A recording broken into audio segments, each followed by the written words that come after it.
If you don't mind, കുട്ടി എവിടേക്കാ?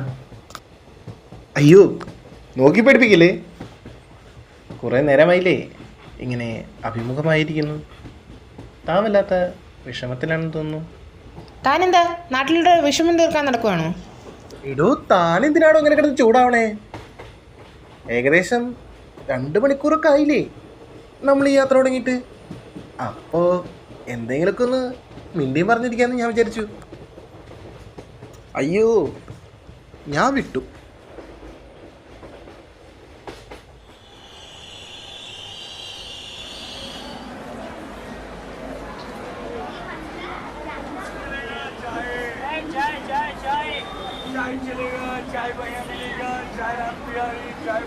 One 56. ആ കുട്ടി, ഇതെൻ്റെ സീറ്റാ. Okay okay, sorry. എവിടേക്കാ? ഞങ്ങൾ കൊച്ചിക്കാണ്. ഇനിയിപ്പോൾ ക്രിസ്മസ് വെക്കേഷൻ വരില്ലേ, ഇത്തവണ നാട്ടിലാവാമെന്ന് കരുതി. ഓ മറന്നു, ഞാൻ ശിവദാസ്. അത് മകൾ, മറ്റേത് എൻ്റെ സിസ്റ്റർ. ഞാൻ ശ്യാം, തിരുവനന്തപുരത്തേക്കാ. കുട്ടി എവിടേക്കാ? ഞാൻ ട്രിവാൻഡ്രത്തിനാ. ടിക്കറ്റ് കൺഫേം ആയിരുന്നില്ല അല്ലേ? ഞാൻ ട്രെയിൻ ഇളകിയപ്പോൾ ഓടിക്കയറിയതാ, ടിക്കറ്റ് എടുത്തിരിയില്ല. അയ്യോ കുട്ടി, ഇത് റിസർവേഷൻ കമ്പാർട്ട്മെൻ്റ് ആണല്ലോ. ടിക്കറ്റ് എക്സാമിനർ ഇപ്പോൾ എത്തും. കുട്ടി ഇങ്ങോട്ടിരുന്നോളൂ, ഇതെൻ്റെ സീറ്റാണ്, അഡ്ജസ്റ്റ് ചെയ്യാം. അയാളോട് നമുക്ക് പറഞ്ഞു നോക്കാം. നോ താങ്ക്സ്, ഞാൻ പുറകിലോട്ട് നടന്നു നോക്കട്ടെ. എടോ, എങ്ങോട്ട് നടന്നാലും ടിക്കറ്റ് ഇല്ലല്ലോ. ദാസ, ഞാൻ ഇവിടെ ഉണ്ട് കേട്ടാ, ഒന്ന് നടു നോക്കട്ടെ. ആ ആയിക്കോട്ടെ. ഭാമിനിയോ? മോൾ ഇവിടെ ഉണ്ട്.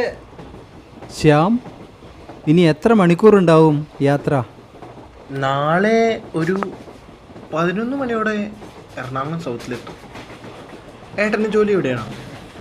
20 വർഷം മുൻപേ വന്നതാ. ഇടയ്ക്ക് കൂട്ടിനുണ്ടായിരുന്ന ആൾ പോയി, പകരം മകളെ തന്നു.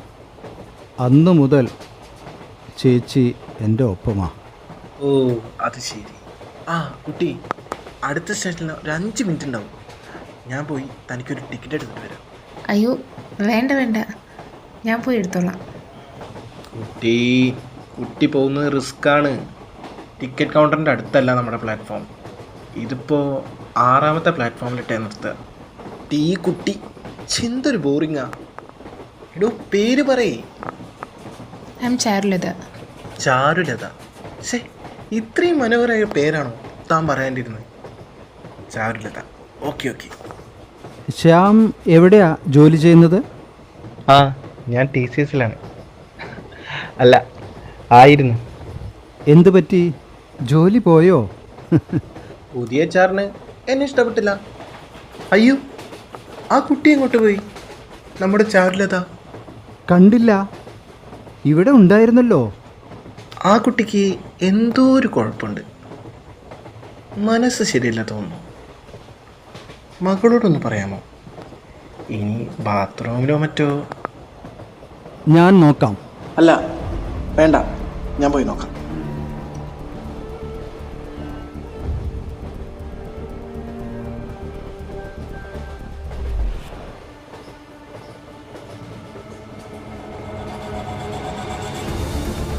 എടോ എടോ, താൻ എന്നെ കയറി പിടിച്ചത് ഞാൻ കംപ്ലൈൻറ്റ് ചെയ്യും. ചാർലസ്, താൻ എന്തായി കാണിക്കുന്നേ? വന്നേ. എടോ, ഈ ഭൂമിയിൽ പരിഹരിക്കാൻ പറ്റാത്തതായിട്ട് ഒന്നുമില്ല. താനിങ്ങ് വാടൂ. ആൾക്കാരൊക്കെ നോക്കി തുടങ്ങി. എൻ്റെ കുട്ടി, ആ ഡോറിനരികെ പ്രശ്നം ഉണ്ടാക്കാതെ പോയിരിക്കൂ. എന്തു പറ്റി കുട്ടി? മറ്റൊരാളുടെ പ്രൈവസി കയറി തലയിടരുത്. കുമാരി ചാരുലതേ, ആത്മഹത്യ ഒന്നിനും ഒരു പരിഹാരമല്ല. ദേ, വെളിയിലേക്ക് നോക്കി, എത്ര മനോഹരമാണ് ഈ ലോകം. താൻ പോടോ.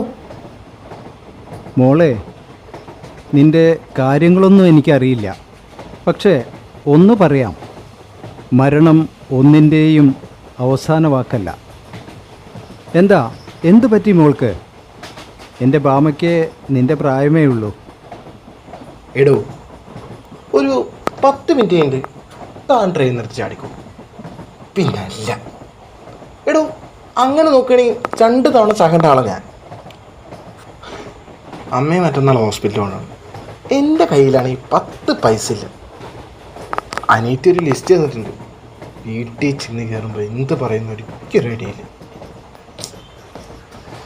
പെട്ടെന്നാണേ ജോലിയിൽ നിന്ന് ഇറങ്ങേണ്ടി വന്നു. വീടിൻ്റെ ലോണാണെങ്കിൽ അറിഞ്ഞു തീർന്നിട്ടുമില്ല. എടോ, പ്രശ്നങ്ങളില്ലാത്ത മനുഷ്യരില്ല എന്ന് പ്രശ്നങ്ങളിൽ നിന്ന് ഒളിച്ചോടിയിട്ട് ഇപ്പം എന്താ കാര്യം? എടോ, തനിക്ക് വീട്ടിലാരൊക്കെയോ കാത്തിരിപ്പില്ലേ? സ്നേഹിക്കാൻ ആരെങ്കിലുമൊക്കെ ഇല്ലേ? എനിക്ക് മോളെ, ഒറ്റയ്ക്കാണെന്ന് ചിന്തിക്കേണ്ട. ഇന്നു മുതൽ ഞങ്ങളൊക്കെ നിന്നോടൊപ്പം ഉണ്ടെന്ന് വിചാരിക്കും. അപ്പോൾ ചാരുലതയുടെ അമ്മയും അച്ഛനൊക്കെ? അമ്മയെ കണ്ട ഓർമ്മ പോലും എനിക്കില്ല. അച്ഛൻ ചെറിയമ്മയ്ക്ക് പോവാണ്. അവർക്ക് 2 കുട്ടികളും ഉണ്ട്.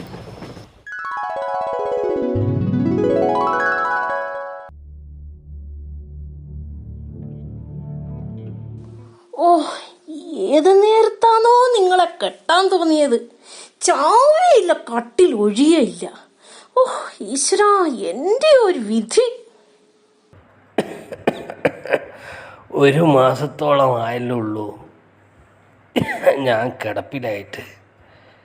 ഇപ്പോഴേ നീ തുടങ്ങിയോ? അതെ, 3 നേരം 5 വയറ് കഴിയണം. ഇവിടെ ആരും ഒന്നും കൊണ്ടുവരുന്നില്ല. ഒരുത്തി അപ്പുറത്ത് ഇരിപ്പുണ്ട്, മനോരാജ്യം കണ്ടോണ്ട്. അക്കൗണ്ടിൽ കുറച്ച് പൈസ ഉണ്ടായിരുന്നല്ലോ. ദേ, എന്നെ കൊണ്ടൊന്നും പറയിക്കരുത്. ആശുപത്രിയിൽ എത്രയായി എന്നറിയാമോ? ചികിത്സ മാത്രമേ കമ്പനിക്കാർ തന്നിട്ടുള്ളൂ. ബാക്കിയൊക്കെ എവിടുന്നാ? പിന്നെ ഞാനൊരു കാര്യം പറയാം. ചാരുവിന് നല്ല ബുദ്ധി ഉപദേശിച്ചു കൊടു. ഇപ്പോഴാണ് ആ മറാഠിയോടെ ചോദിക്കുന്ന പൈസ തരും. നമ്മളും രക്ഷപ്പെടും, അവൾക്കും രാജകുമാരിയെ പോലെ കഴിയാം. നിർത്തടി, എന്നേക്കാൾ പ്രായമില്ലടി അയാൾക്ക്. നീ ഒരു തള്ളയാണോടി? പ്രായം പോലും. അയാൾക്കേ നല്ല ആരോഗ്യമുണ്ട്. ഒരു മേക്കപ്പ് ഇട്ടാൽ 35 വയസ്സിനപ്പുറം ഒന്നും പറയില്ല. ഇവിടെ കുറച്ച് തൊലി വെളുപ്പുണ്ടെന്നല്ലേ ഉള്ളു. എന്താ ഇരിക്കുന്നെടുത്ത് കൊടുക്കാന്? അവളെ ഇറക്കി വിടണ്ടേ? എൻ്റെ പിള്ളേരും വളർന്നു വരുന്നു. നിന്റെ മൂത്ത മകൾക്ക് എത്ര വയസ്സായി? അവള് കുട്ടിയല്ലേ, 19 തികയുന്നേ ഉള്ളു. എടി, ചാരുവിന് 20 കഴിഞ്ഞേ ഉള്ളൂ. നീ ഒരു മൃഗമായി പോയല്ലോ. ഞാനൊരു കാര്യം തീർത്തു പറയാം. അയാള് നാളെ വരും. അന്നേരം നിങ്ങൾ യെസ് പറഞ്ഞോ? ഇല്ലേ? പിന്നത്തെ കാര്യം ഞാൻ പറയുന്നില്ല. അല്ല പിന്നെ.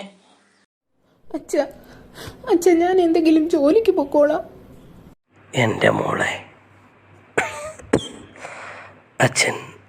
അച്ഛൻ നിസ്സഹായനായിപ്പോയി.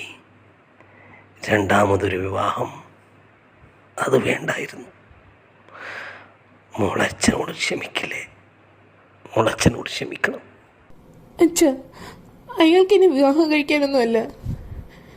എന്നാലും ഞാൻ സമ്മതിച്ചേനെ. അവർക്ക് എന്നെ വിൽക്കാനാണ്. അവർ തമ്മിൽ സംസാരിക്കുന്നത് ഞാൻ കേട്ടതാ. മോളെ, അച്ഛൻ ഈ കിടപ്പിൽ നിന്ന് എഴുന്നേൽക്കുമെന്ന് അച്ഛന് തോന്നുന്നില്ല. മോളെ എവിടെയെങ്കിലും പോയിക്കോ.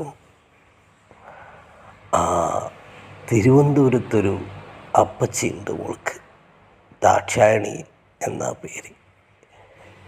ജീവിത സുഖങ്ങൾക്കിടയിൽ അച്ഛൻ അവരെയൊക്കെ മറന്നുപോയതാ. അവരെയൊന്നും ശ്രദ്ധിക്കാൻ അച്ഛന് സമയം കിട്ടിയില്ല. മോള് പോയിക്കോ, പെട്ടെന്ന് പോയിക്കോ. അച്ഛാ, കമ്പനിയിൽ നിന്ന് കുറച്ച് പൈസ കിട്ടാനുണ്ട്. അച്ഛനത് മോൾക്ക് ഒപ്പിട്ട് തരാം.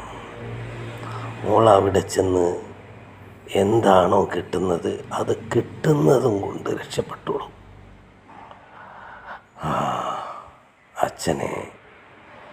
മോളച്ഛനെ ഇനി തിരക്കണ്ട. ഓഹോ, ഇത്രയൊക്കെ നടന്നോ ഇവിടെ? കൊള്ളാലോ. ഇങ്ങോട്ട് വാടി. ഈ ലീല പറഞ്ഞതാ. ഇങ്ങോട്ട് വാ. ദേ, താൻ അവിടെ മിണ്ടാതെ കിടന്നോ. എന്ത് ചെയ്യണമെന്ന് എനിക്കറിയാം. ചെറിയമ്മേനെ വിട്. അച്ഛാ, അച്ഛാ. അവളെ വിട്. അടീ രാക്ഷസി, അവളെങ്കിലും എവിടെയെങ്കിലും പോയി രക്ഷപ്പെട്ടോട്ടെ. അവളെ വിടാൻ. പിന്നെ എങ്ങനെ രക്ഷപ്പെട്ടു? രാത്രി ചാടിപ്പോന്നാണോ? എനിക്ക് തന്നെ കണ്ടപ്പോഴേ തോന്നി എന്തോ ഒരു പന്തികേടുണ്ടെന്ന്. പിറ്റേന്ന് എന്നെ കൊണ്ടുപോകാൻ അവർ വന്നു. അവരിൽ നിന്നൊക്കെ ഞാൻ രക്ഷപ്പെട്ട് ഓടിയതാണ്. പക്ഷേ ഒരു കാര്യം മനസ്സിലായി, രക്ഷയില്ല എങ്ങും. ഇനി എന്തിനു ഞാൻ ജീവിക്കണം? കുട്ടി എന്നോടൊപ്പം പോന്നോളൂ. എടോ, താൻ തിരുവനന്തപുരത്തേക്കാന്നല്ലേ പറഞ്ഞേ? യാത്ര മുടക്കണ്ട, അവിടേക്ക് തന്നെ ആകട്ടെ. അവിടെ എൻ്റെ അമ്മയുടെ പേര് ദാക്ഷായണി എന്നാണ്. അപ്പോൾ ദാക്ഷായണിയുടെ ബന്ധുവാണെന്ന് തന്നെ കരുതിക്കോളൂ. വേണ്ട ശ്യാം, ഇനി ആരുടെയും വീട്ടിലെത്തിൽ കണ്ണിയാകാൻ എനിക്ക് വയ്യ. സാഹചര്യങ്ങൾ മാറി വരും.